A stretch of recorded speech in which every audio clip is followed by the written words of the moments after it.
Bizati oso ezberdin izan ditu neurketak. Lehenengoa gorri. Saralegi ondo hasi da, bizi jokatuz partiduan sartuta erabat, eta errenta polita lortu du. 10-3, 11-4 aurreratu da. Erretegi Larri, Gipuzkoarra berriz nagusi kantxan.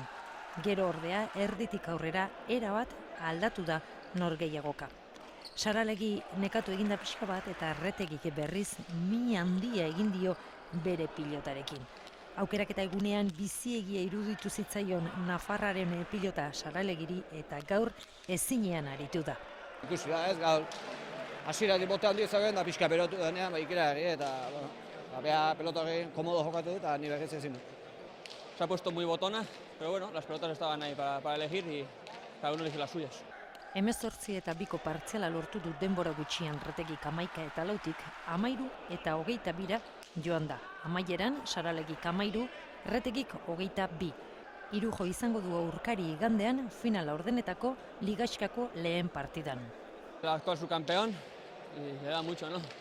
Sé que lo tengo muy difícil, pero oye, aquí hay que jugar y a darle guerra.